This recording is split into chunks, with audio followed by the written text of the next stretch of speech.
All right, next up, we'll do a product update around Ceph, around the state of the Cephalopod. I'd like to introduce a number of the lead developers up here. We have, come on up on stage, folks. Right on time. We've got Dan Grenowitz. You want to say a bit about yourself? Use the mic. I'm a developer and manager for the RGW team. All right. Come on up, Radek.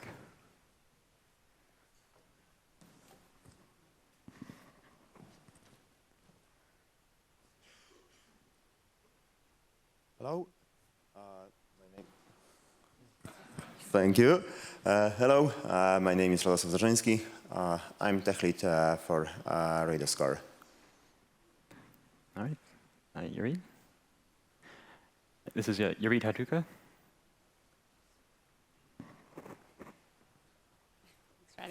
Hey everyone, my name is Yaarit, and I'm the tech lead for Telemetry and observability in Ceph. All right.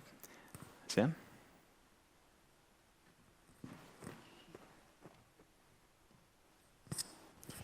Hi, I'm Sam. I'm the lead for Crimson. And last but not least, Zach Dover. Hi, everyone. I'm Zach Dover. I'm the head of upstream documentation for the Ceph project. All right.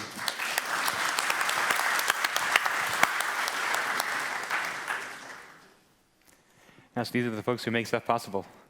So we're going to talk a bit about where Ceph is at today and where we're going in the future.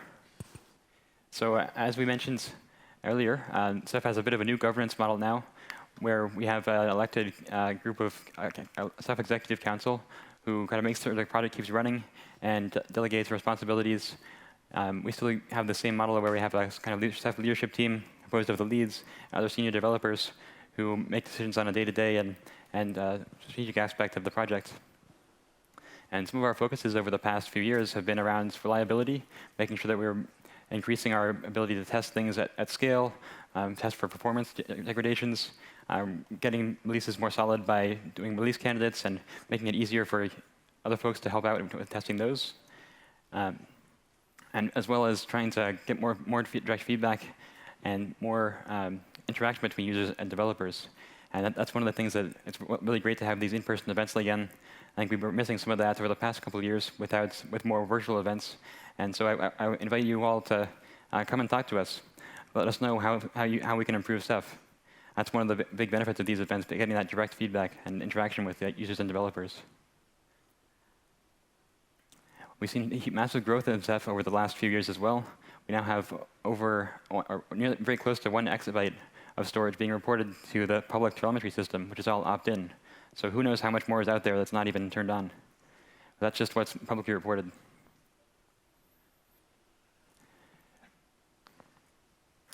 So in terms of releases, as we mentioned earlier, we've had several releases over the past few years. Our REEF release this year is delayed a little bit due to some infrastructure issues we ran into earlier, but it's planning to come out in June after we do some more thorough testing at a larger scale, just like we did for Quincy last year. And we now have a name for the S release. So far and away, Squid was the most popular choice. Well, no surprise there, probably. But after Octopus, it's very natural. So let's go ahead and get a little bit into what's going on with the next releases of Ceph and where we're going in the future. So as I mentioned, we're focusing a lot more on reliability, continuing to make sure that we're performing well and not having any regressions happen at large scale. So we're investing more in terms of large-scale testing. For Quincy, we did a massive test with the Posse Supercomputing Center. We're going to do that again for REEF as well in June. A number of other users have also volunteered to help us out with larger-scale testing before the final release. So we're hoping that this is going to be even more stable than Quincy, which was already by far more stable than Pacific was when it came out initially. We're also investing more into performance continuous integration and trying to be able to detect regressions as soon as they happen instead of having to go back after the fact and figure out where they were introduced, looking at how things are going continuously instead. So now we're going to go through a few of the different areas of Ceph and talk a little bit about each of them and what's going on there. So first up is Rados.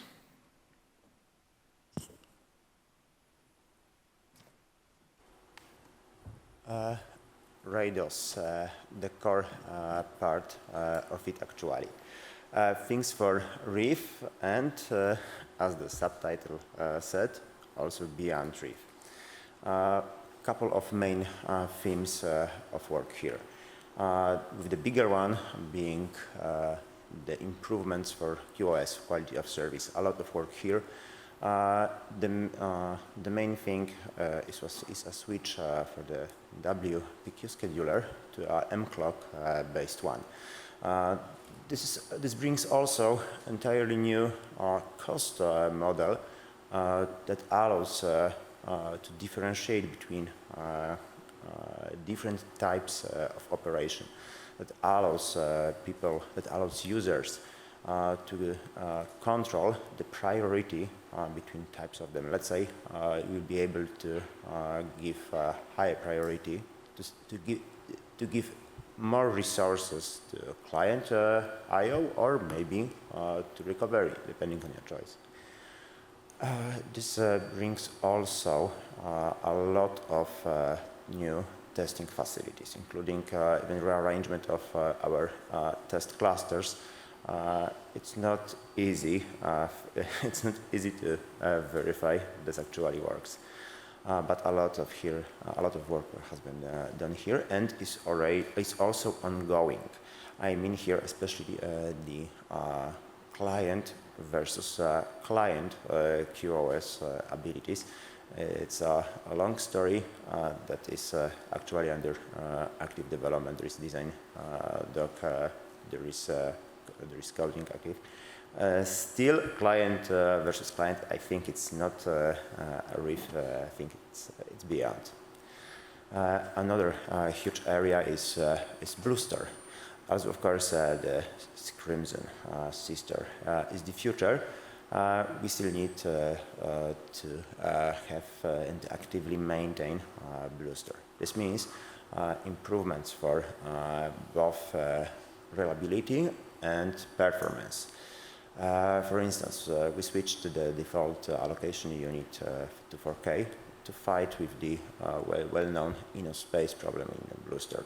And also there is pretty important performance improvements, like the rework of the shared blob in Bluestore that targets those workloads where you have tons of snapshots.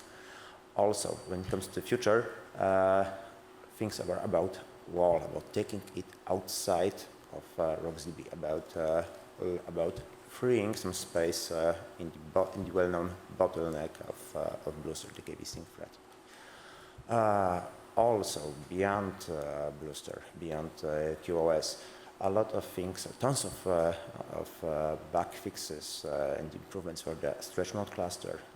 Also, improved workload balancer, and last but not least, fixes and testing facilities for pglog. We had an issue with that I will cover in a separate presentation. I think that's all. Thank you.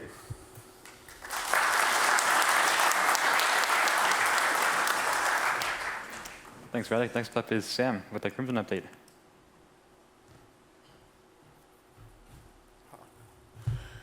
Hi, so the Crimson project is a high-performance rewrite of the OSD to improve Rados performance generally. This year has been super productive. We're at a place now where we basically support RBD workloads on replicated pools with Bluestore.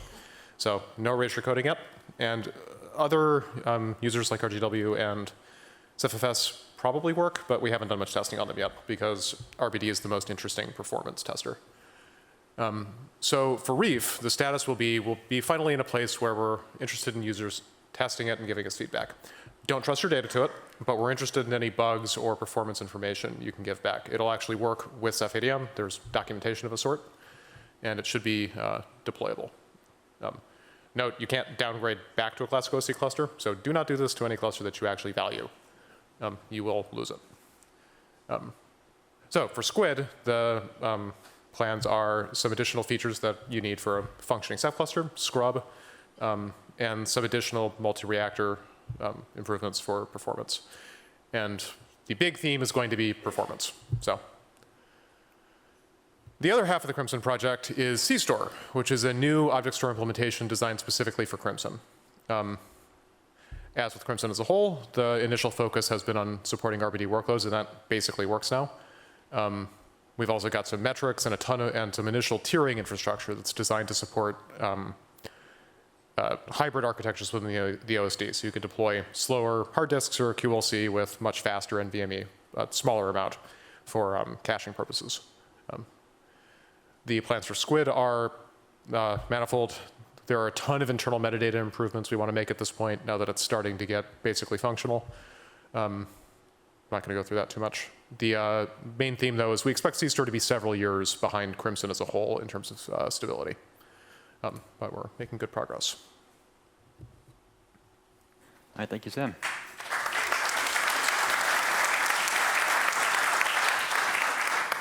Next, we have a telemetry update from Yaarit. So for our telemetry, in Reef, we continued working on backend analysis of the telemetry data and developing tools to help developers better analyze crashes and prioritize the bugs. We're adjusting the collected data.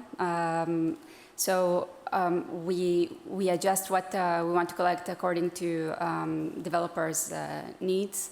And we have periodic backports to Quincy, and we're required to re-opt in. And we upgraded our telemetry server, so our public dashboards are faster now. They're allowing for faster query executions. And with the drive health metrics, we're working with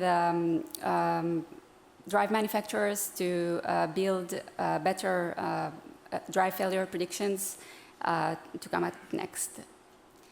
And for Squid, the work continues on backend analysis of telemetry data. We have a lot of data to keep processing.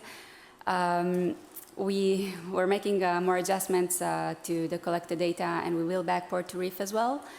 And yeah, we continue to work on the drive failure predictions by collaborating with drive manufacturers.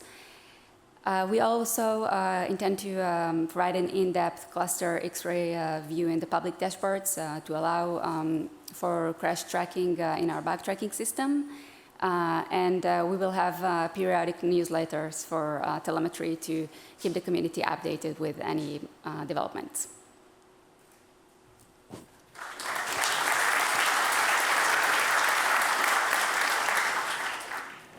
So we have a few leads who couldn't make it today, so I'll cover their portions a little bit. So in the Ceph dashboard, there's been a lot of focus around improving the ease of use and adding more complete functionality for RBD and RGW. There's a new landing page now in Reef. There's support for RBD mirroring. There are more advanced OSD operations, so it's easier to deploy OSDs and provide some kind of planning for what you're trying to do ahead of time. And also improving accessibility and observability a bit with the centralized logging framework where you can access all your logs in one place and try to debug what's going on if there's something you see a problem with the cluster. In Squid, there's more focus on, again, improving the UI and UX, trying to use more familiar and customized charts than the built-in Grafana that's there right now, expanding the capabilities for NVMe over Fabrics, SuffFS, and RGW, and generally trying to make Ceph as easy to consume as possible. For RGW, we have Dan Gwenowitz.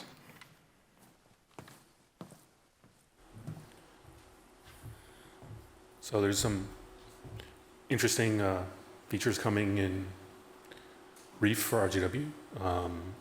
There's been some enhancements to S3 Select.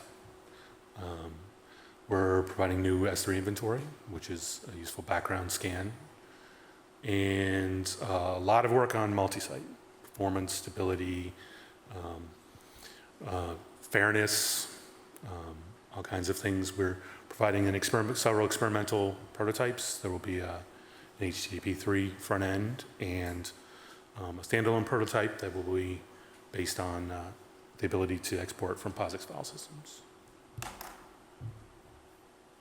Thanks, Jim.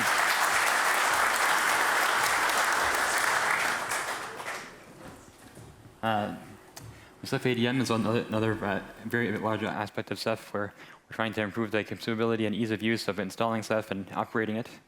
So there's been a lot of improvements here in terms of making it easier to upgrade more easily and control that process. There's some improvements in the developer experience by splitting up the code itself into more than one file using a new approach, but you can still download it easily and get it running, but it's a little easier to actually develop.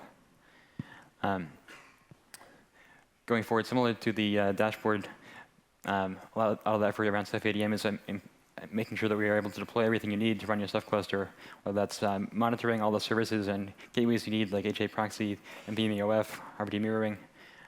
All these things that you need to run your Ceph cluster should be easily accessible out of the box. So the other primary way to deploy Ceph is with Rook in Kubernetes. So Rook 1.11 just came out recently. It has support for Pacific and Quincy. 1.12 will come out pretty soon, hoping to support Reef around that time as well. Rook is also trying to improve the ease of use of Ceph, especially around Kubernetes. So if you have any ideas around improving ease of use and trying to make it easier to use Ceph, please talk to us around Rook or Ceph ADM, and we'd love to hear your feedback. So the Rados block device is another major protocol and component of Ceph. There's been a lot of work here to improve the security aspects of it, being able to encrypt different clones with different keys so that data can be completely independent. There's also a lot of work, as Kyle and others have mentioned, around NVMe over fabrics, improving the gateway there, making it to the point where it's going to be best in class. Right now, there's ongoing work to make it fully deployable as a container and make it easy to integrate with a discovery service, so you can figure out which gateways you have and which you can talk to. There'll be further ongoing work there over the next few years to make it HA and fully integrated into the rest of the system. There's also some interesting research going on in RBD. Some work from Professor Peter Desnoyers from Northeastern University and several grad students trying to implement a new format of RBD, which is log-structured. It has interesting promise for transforming small I/O into large I/O, which means there's a tremendous savings in CPU and resources required. But it's a fairly early stage right now. But it'll be interesting to see where this goes over the next few years. So CephFS, another major interface for Ceph. There's a continuous focus on improving the ability to introspect and figure out what's going on with CephFS top. It's similar to the Unix top command, where you can kind of see what clients are doing which operations and what your system is, what's going on under the hood there. There's also work around multi-site, again similar to RGW and RBD. CephFS is looking to add more capabilities for efficient mirroring and asynchronous replication, which means taking snapshot differentials and in the future also being able to efficiently clone from those snapshots, just like you can with RBD today. They also work on encryption here. It's a bit slow going because it's purely related to the kernel schedules, but it's continuing to try to get encryption and make security on CephFS as easy to use as possible.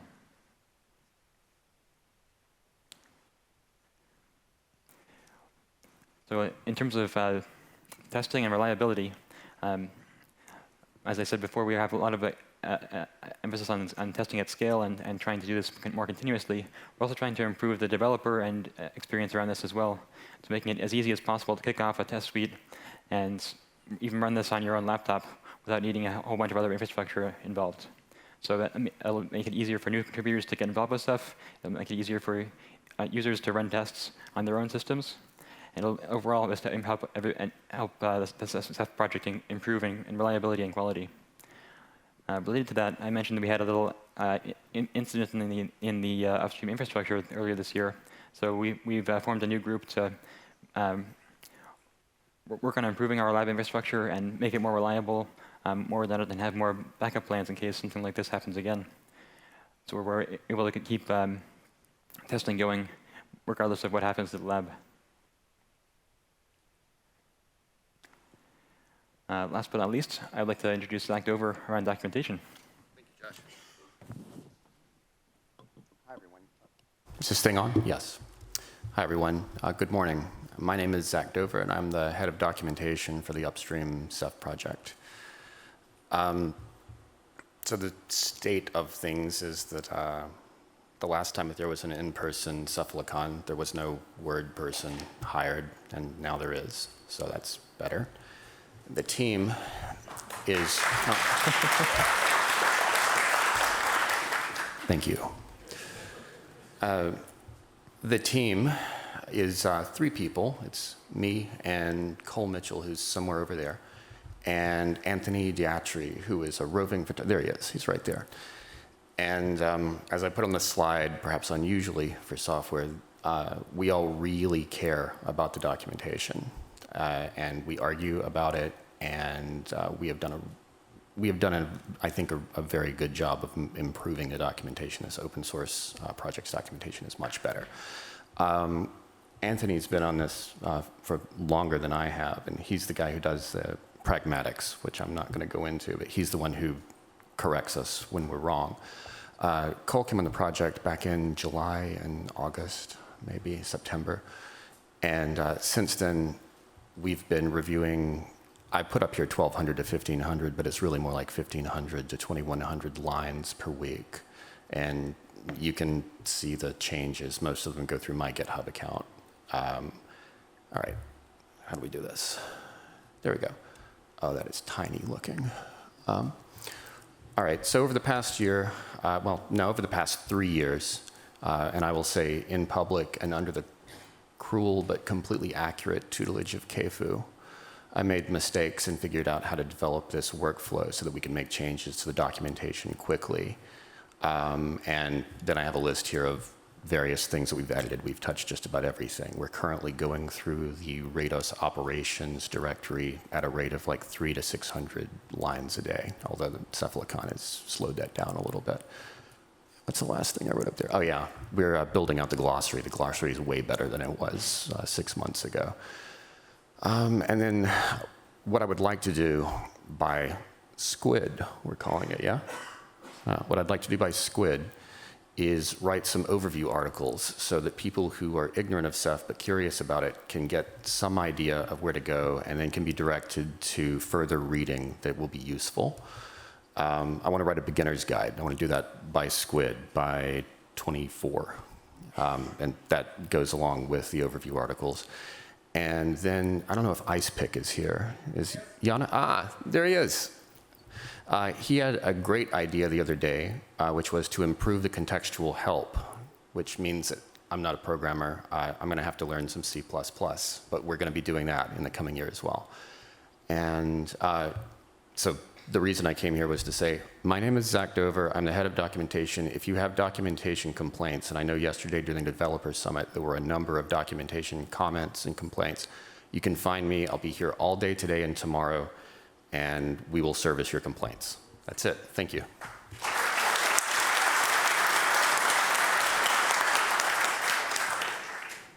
All right, thanks, Zach. Last thing I want to mention is that tomorrow we're going to have a developer town hall where you can ask any of these fine folks up here any questions. We have an Etherpad. The link is there. The QR code is there to access the Etherpad. Please add questions there, or you can ask them interactively. That'll be the last keynote tomorrow morning. And next up today, I think we have a little break. The sponsor showcase, I believe, is opening up now. We can check out that. And just have a wonderful Cephalopod. It's wonderful to see you all. Well, we have a lot of time. We're ahead of schedule. Maybe, are there any, don't leave yet, come on. Are there any questions for any of the speakers this morning? There's a lot of content presented by Danny and Kyle. Josh.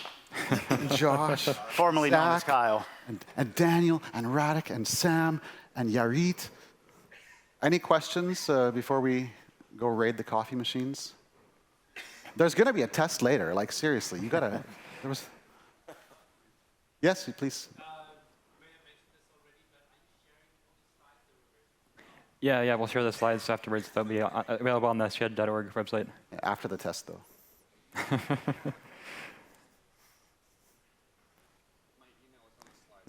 There's a question at the back, yeah?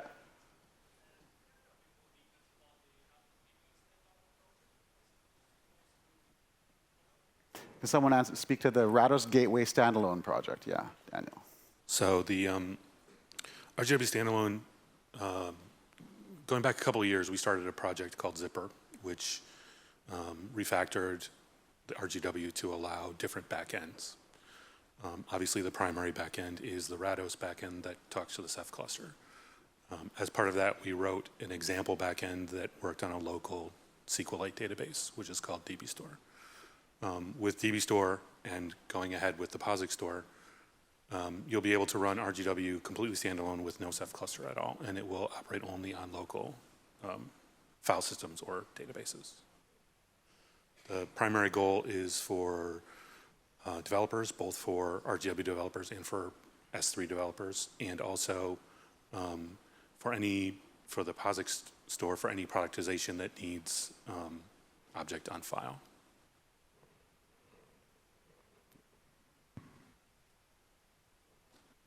Any other? Yeah?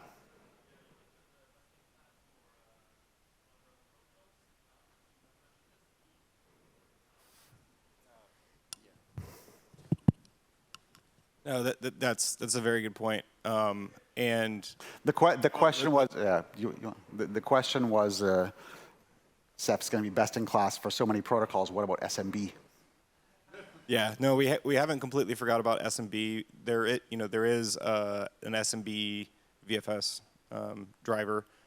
It's a little bit less far along than where we're currently at with Ganesha. So yeah, I do anticipate we'll do that as well. The initial focus though are going to be those three. I'll say it a little more boldly.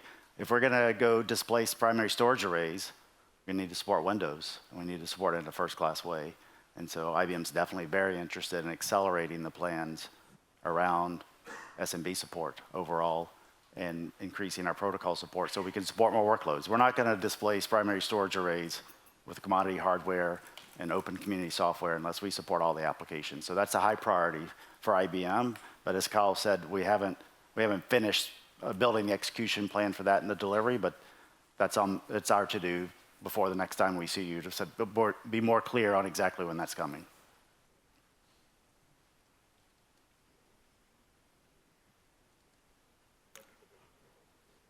We have lots of time, sir. Brent? Question there, yeah?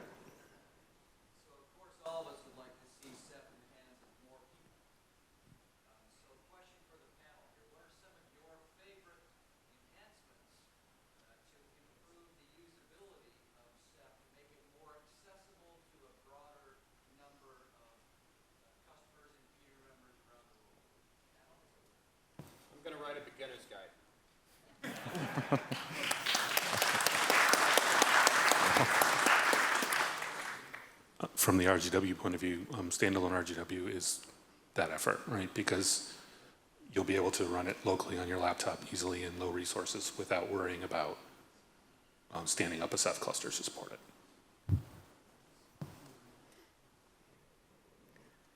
I guess I'll speak for the Ceph ADM and other folks who aren't here in the room. I think Ceph ADM and Rook are major areas where we're able to make things easier to install with as little as information needed and as little understanding needed from users as possible. If we can make Ceph able to run whatever you want it to run without you needing to understand how Ceph does anything, that's what we want to do. Yeah. Nobody should know what a PG is. Easier to understand config options, less magical ones, like with the case of QoS effort. And even fewer of them, as we also removed file store. But I would invite ideas from the users to share them with the developers if there are some major usability points. I mean, there are some highly visible problems, I would say, in the consumability of Ceph, but if you have some concrete ideas, yeah, please share them. Yeah, we had a number of interesting ideas brought up in the brainstorming session yesterday at the Developer Summit. Feel free to share them with us, or you can go check out the Etherpad there from the link, from the schedule yesterday, and you can see many more ideas that we talked about there.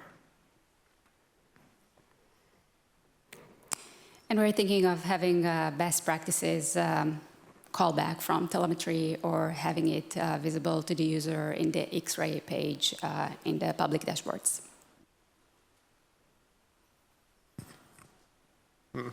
Sort of an odd answer, but better performance, less sensitive to config values in the first place. So having more headroom in the first place will make it less important to be optimal, and making sure the config values matter less in that context. More auto-tuning. Okay, like I said, oh, sorry. Do you want to go on? No. I'm going to write a beginner's guide, and we continue to clean the docs 300 lines a day, every day. All right. Any other questions? Any other?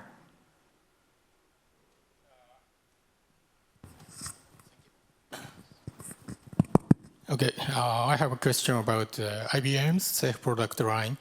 So I found the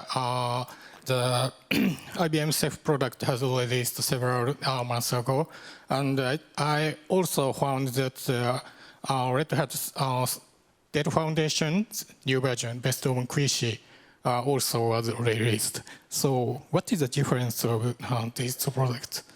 So Ceph will be taken to market through Red Hat primarily when buying OpenStack and OpenShift. Ceph will no longer go after, the Red Hat team will no longer focus on standalone storage cases, merge file block and object in those cases. And then ODF would also continue to be, the basic version of ODF continue to be part of OpenShift Platform Plus. So it'll come as sort of the batteries included, again, my American slang for OpenShift. And then IBM will build on top of that and bring some data resiliency and recovery and some ransomware pieces beyond that to extend that further, as well as bringing ODF into the product, into the IBM releases of capability as well. So if you're buying something from Red Hat along with a platform with batteries included storage, that continues to go through Red Hat. And then IBM has taken the same upstream open source projects and downstream and built a blue branded version of that. We just launched 2 weeks ago called IBM Ceph. It's the same code, the same capabilities around it, but it's sold by a different sales team, and it will go after the file block and object use cases on standalone pieces, as well as partnering with Red Hat in the hybrid cloud storage space with containers. So the Red Hat's product is for OpenShift, and the one is IBM's one is for all other usage. That's right, and we will also extend the ODF that comes with the OpenShift Platform Plus with the data resilience and backup and DR and overall application and platform resilience, working with the Red Hat ACM product. So we're still very much working together, but think of what Red Hat's doing is focusing on their platforms, and IBM's focusing on the storage business, and that we work together to extend what Red Hat's doing as well. Yeah, thank you very much. Okay.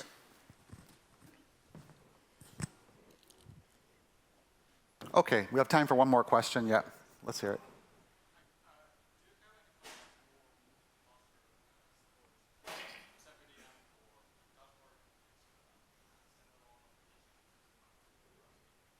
Okay, so the question's about multi-cluster support in dashboard or Ceph ADM. Someone want to answer, Josh? Yeah, I don't have the latest on that exactly. Unfortunately, the dashboard leads aren't here. But I think that's definitely something that we're interested in, dashboard level. Oh, there we go.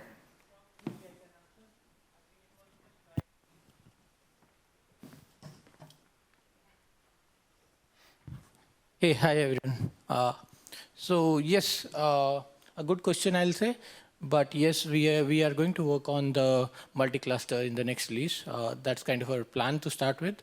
We'll start with just the monitoring part first, maybe management later on, but yes, the multi-cluster monitoring is going to be part of our plan next release. Yeah.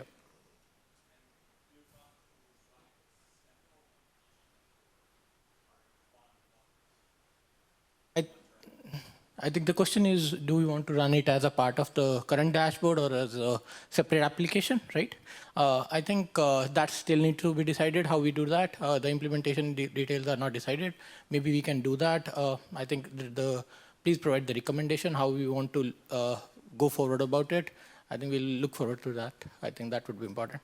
But the initial plan was that maybe inside the dashboard, there will be a switcher where you can switch from single cluster to a multi-cluster, and there will be one kind of a master cluster which will hold those dashboards.